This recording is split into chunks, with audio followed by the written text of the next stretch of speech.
What's up, guys? Coach Mac, Play Fast Football. If you take a look in the description box below, what we're going to do is give you some information on companies that support Play Fast Football.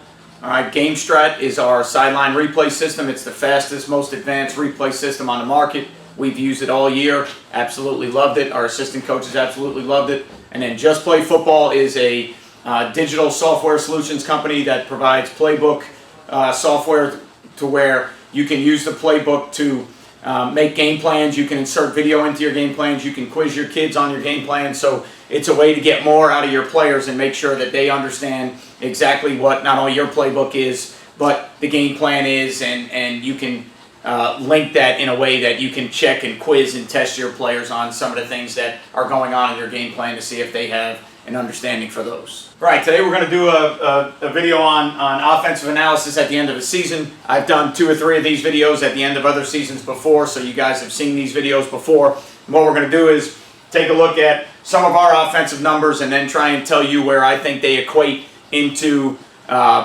wins and losses, or the success rate of the team, or what we need to do better, or why we need to do things better. So throughout the course of doing all these different videos, we talk about RPOs, and we talk about our veer scheme and our read schemes, and we talk about different things that we like to run on offense. So at the end of a season, when you come back and you look at your offensive analysis, what you want to look at is some numbers to see if the schemes you're running, all right, are effective. All right, have the things that you've done, or the plays that you've run, or the schemes that you've chosen, were they effective? Now, also understand that a lot of these things have to do with some things that are outside your control. The talent on your team is going to dictate how effective your schemes were. You might have great schemes, but if you don't have the talent to execute those schemes, they're not going to show up in anything statistically.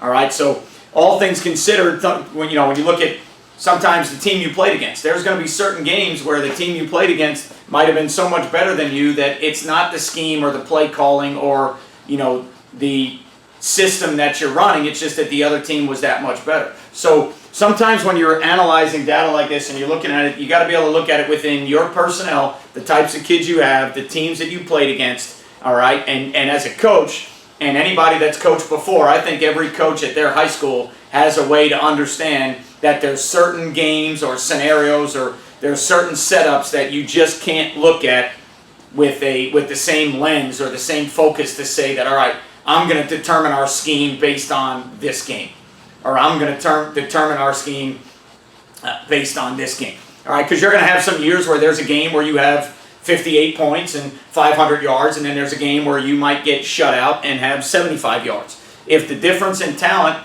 in the teams that you're playing, or in your team, as opposed to one team that you beat and one team that you did not beat, all right, it's the same thing in college or the NFL. When the talent gets lopsided, the stats start to get lopsided. All right, so what you've got to be able to do is you've got to be able to go through all the stats that you have, and your rushes and your rushing yards and passing yards, and different kids that touched the ball, and different kids that had certain stats, and did you get the ball to enough people, and within certain runs, how much did you average on this run play or this pass scheme, or what was your completion percentage on a certain pass scheme. You've got to be able to go through all those as a coach to determine how effective you thought certain things were. But again, even with statistics like that, maybe there was a certain pass play that you only called in situations when it was 3rd and 7, 3rd and 8, 3rd and 9, and you look at a certain passing scheme and say, well, we were 22% completion rate on that. Well, maybe that's not a realistic stat for you to look at, because you might have only called it in situations where getting first downs weren't realistic. Or, maybe certain schemes that you were throwing were more developed for your quarterback to take shots down the field, and your completion percentage goes down with the shots that he takes down the field, as opposed to intermediate or underneath passes or checkdowns or things like that. So there's many different ways to look at stats. What I want to do is, based on the videos that we've done on some schemes that we've run, I want to give you a breakdown of the major offensive stats, all right, that I look at, and then determine from there what kind of season we had. Now remember, for those of you that follow me and follow the channel, remember last year we were 1-9. We had a lot of young players. This year we were 6-4. So we went from 1-9 to 6-4. So obviously the things that we did on offense, all right, there was a drastic improvement in our ability to move the ball, score points, and do some things on offense when you go from 1 win to 6 wins. All right, so that's one of the first things that you got to look at.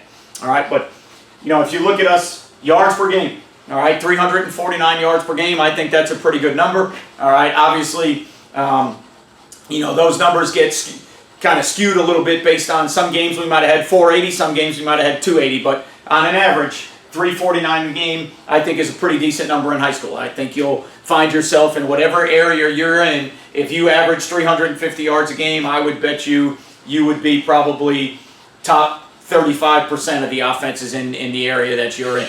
All right? We only turn the ball over 6 times. All right? So if we play 10 games, we only turn the ball over 6 times. All right? That's obviously less than, all right, 1 time per game. And when you break that down, anytime you're turning the ball over less than 1 time per game, if you're taking it away, all right, more than 1 time per game, and we took it away 16 times, we were plus 10 in the turnover ratio. All right? But 6 turnovers over a 10-game span, to me, is a pretty good number. All right, so obviously a lot of people look at turnover ratio and being plus minus in the turnover ratio and how that affects wins and losses. But to me, the ball security on offense has a lot to do with that. So only turning the ball over 6 times in 10 games, to me, I think that's a really good number, because I think it shows that whatever you're doing in practice with your ball security or the types of schemes that you're running or how you're practicing those schemes is paying dividends in games because you're not turning the ball over. All right, we averaged 213 yards rushing a game, all right, and 136 yards passing a game. I would like to see the rushing number go to about 225, and I would like to see the passing number go above 150. All right, I would like to average more than 375 a game, get closer to that 400 margin, and for me, in a lot of the 21 seasons that I've coached, I think those are kind of magic numbers to where if you can get the rushing to 225 a game, get the passing to 150 a game, average 375 a game, I think you're going to have a chance to score a lot of points and win a lot of games. Okay?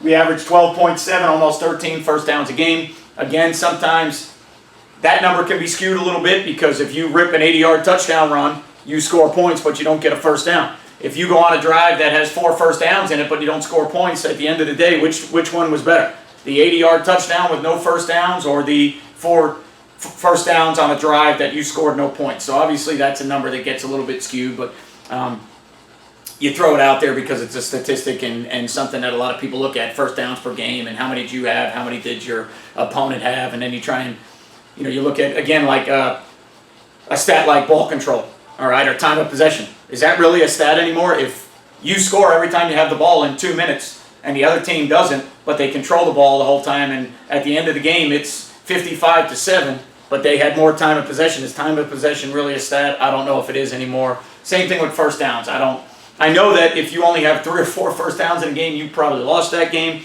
But as far as 12.7, I really don't know. Haven't done enough research to look into. Is that a good number? Is that a high number? Is it a low number? Because I think that can change based on the types of drives that you had. We averaged 25.7 points a game, almost 26 points a game. I would like to get that up to 28. I would like to think that if you average 28 points in high school football, you have a chance to probably win 70 or 80% of the games you're playing, based on your talent, based on the talent of the teams you're playing, and based on your defensive talent as opposed to, all right, the offensive talent. High school, talent-wise, sometimes can be so disparaging that, 28 points a game, you may not be able to tell how many you'll win or lose, because you might have 4 teams on your schedule that no matter what you do, you can't hold them to under 50 points or under 40 points. There are some of the best teams around here in Florida that are going to the playoffs in 5A, 6A, 7A, 8A that give up 36, 37 points a game. Now, they probably score, all right, 33 or 34 points a game, but they have some teams on their schedule that no matter what they did, they were going to give up 40 to 45 points because of the talent differential. So, in my opinion, if you score, as a coach, I feel good. If I score 28 points a game, I feel like I'm going to give myself a chance to win 7 or 8 games every season that I play if I can average 28 points a game. Again, some of those numbers get skewed. You might have scored 50 in 2 games, but then 7 in 2 other games. So sometimes averages can be a little bit deceiving, but in general, as a statistic, it's really all one of the numbers. It's one of those things that you always look at. Everybody looks at their average points per game. I just don't know sometimes how directly it correlates in high school when you might have had 3 games you scored 50 and 3 games you scored 7. Is that really a good number to look at? But we scored 25.7 a game. We happen to go 6-4. So I think if you get to 28 points a game, statistically speaking, you have a chance to win maybe 70% of your games. We had a running back that had 1,100 yards. We had a wide receiver that had 650 yards receiving. Why do I think that's important? Because obviously within our offensive system, we have the means to run the ball and get it to somebody, all right, that can be a 1,000-yard rusher. And we have a chance to throw the ball and get it to somebody that can be a 600-yard receiver. So obviously within our offense, we have the ability to do both things. So, if you had two 1,500-yard tailbacks, that would be absolutely outstanding. But there's a good chance if you had two 1,500-yard tailbacks that you probably don't have a receiver on your team that has more than 300 yards receiving. So where I look at this information as being pertinent or important for us is when we're talking about the offense to players, so we're trying to get guys to play certain positions, they now know that a running back can run for 1,100 yards. A wide receiver can get 650 yards receiving. All right, this particular wide receiver also had 450 yards rushing in some of our packages that we use where we direct snap him the ball. So, you're trying to find ways to get kids involved. You're trying to convince kids that in this offense they can get the football. You're trying to convince junior high kids that they want to play in this kind of offense. You want the kids that are zoned to come to your school and not be told that they got to go somewhere else because of a certain offense or a defense. You want to brand and build your brand. You want to brand your program. Then you want to build the brand of your program. So you have to be able to promote it to people. And one of the best ways to promote it is with the success of some of your athletes so that you are, a running back can come to your school and say, hey, look, we had an 1,100-yard rusher. Hey, look, we had a 650-yard receiver. So that when the street agents or other people out there try and tell a kid, don't go to a certain school because it's not good for running backs or it's not good for receivers, you have the numbers that you can put out there to say, hey, no, look, if you come to our school, all right, you can rush for 1,000 yards. You can have 600 yards receiving. So I think those numbers become kind of important individually because it promotes what you're doing with your offense. All right. As far as rushing is concerned, we had 2 games where we were over 350. We had 2 games where we were over 250. And we had 3 games where we were over 210. All right. So there's 7 different games where we ran the ball for more than 210 yards. All right. So again, 2 over 350, 2 over 250, 3 over 210. But then you had 2 games where we were under 75. Both of those happen to be losses. All right. So you can look, I think in those 7 games or whatever it was, in 6 of those 7 games, we won 6 of those 7 games, or, I think we were 6-1 in those 7 games that we ran the ball for over 210 yards. But to me, the bigger glaring stat is, all right, under 75 yards, those were both losses. Okay, so obviously when you get dominated and can't run the football and your number's that low in the rushing department, those happen to be 2 games, all right, that we lost. And most people, common sense-wise, would look and go, yeah, if you run the ball for 75 yards, yeah, you probably are going to lose. So obviously that's where you look at statistics like that and say, hey, anytime we can get to where we're running the ball for X amount of yards, our percentage of winning goes up dramatically. Anytime we get held to running the ball under a certain amount of yards, our percentage goes down dramatically. And for us, it was telltale that under 75 yards, all right, we didn't win any of those games that we were under 75 yards rushing. Now, when it comes to passing, we had 2 games where we were over 200, 2 games where we were over 150, but then we also had 3 games where we were under 100 yards. And 2 of those were losses. One of those games was a win because we ran for 400 yards that game. So obviously if you run for 400, you may be calling more run plays, or your RPOs may be all gives, and you're not throwing the ball, and you're winning the game, so now you're protecting the clock and doing other things. One of those games we actually won with 75 yards passing because we ran for 400 and something yards. So again, I don't know how much of those are direct correlations. I don't know how much of those are, normally you're looking for magic numbers where you can say when we get to this number, we win. When we don't get to this number, all right, we lose more often than not. And you see that stat on TV where somebody will say, hey, when this running back has 100 yards, this team is 29-1. When this quarterback throws for 300 yards, this team is 30-2. You're looking for those magic type numbers so that as a coach, you're trying to find ways to build into that, hey, we've got to do things within our scheme that gets us to these numbers. And if we get to these numbers, all right, we have a pretty good success rate and a pretty good chance to win games. All right, so, as a whole, when you kind of look at it, for me as a whole, I would like to average about 26 more yards a game. All right, I would like it to probably come in about 12 here and about 14 here. All right, in our 12 more rushing, about 14 more passing. Okay. When I look at 2 of the games that we were under 100 yards, all right, and those were 2 games that we lost, I have to go back and look at our passing game and say, hey, you know what? Those were probably games where in our RPO system, because we throw a lot of RPOs, those were probably games where we got some man coverage. They dared us to throw the football, and within our passing scheme, we weren't good enough to do so. So we got to go back and look at our passing scheme and see how we can be better throwing the football, whether it be changing the launch point, moving the pocket, different route combinations. Got to go back and look at why did we throw the ball for under 100 yards in those 3 games, and why did we lose 2 of them? Was it a scheme that they played? Was it something that they forced us or dared us to do? And what do we need to add to get better? All right, in the 2 games that we were under 75 yards rushing, all right, now, first of all, those happen to be 2 playoff teams. All right, one of them is 7A and 2 classifications higher than us. The other is a defending state champ. So, yeah, those are talent-based. Those are 2 really good football teams. But as a coach, you can't just look at that and go, hey, we weren't good enough that day. You got to look and say, all right, were they odd or even? Was there a lot of pressure or movement? What were the coverage structures? Where were the extra fitters? How many guys were they trying to get in the box? What did we do in our run game that we couldn't execute against that team, that scheme, that front, that coverage, those run fits, those pressures, those movements? What do we have to change in our run game to be able to run the ball against the schemes that slowed us down that much? Okay, so that's why I'm looking at scenarios like that and statistics like that. I'm looking for ways to see why was our passing game so bad in these 3 games? Why was our running game so bad in those 2 games? What can we do schematically to be a little bit different? What do we have to tweak schematically to be a little bit different? All right, to kind of help in those games that we lost. All right.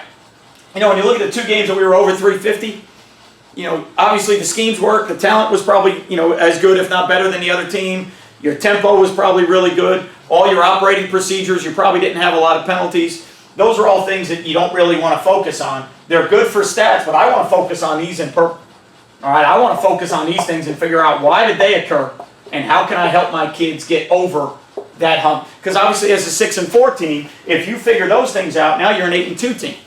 All right, and then the other games, you know, the other 2 games you lost, maybe it was for whatever reason you played poorly on defense or special teams or something else. Or when you put all the stats together, I want to figure out why these 2 things occurred in the losses that we had. All right, and was it something schematically or more talent-based, or how, if it was talent-based to where that team was better than us, how can I tweak it? How can I make it better? How can I help my kids get better at what they're doing? Because that's what the offseason is all about. Now we're in a time, all right, when we're out of the playoffs, we're talking about making changes, going to clinics, going to other high schools, visiting people, talking about minor scheme changes where maybe you can block a certain front a little bit different, or maybe there was a certain run play that somebody added to their scheme that was really easy for them to teach, and they got a lot of mileage out of it.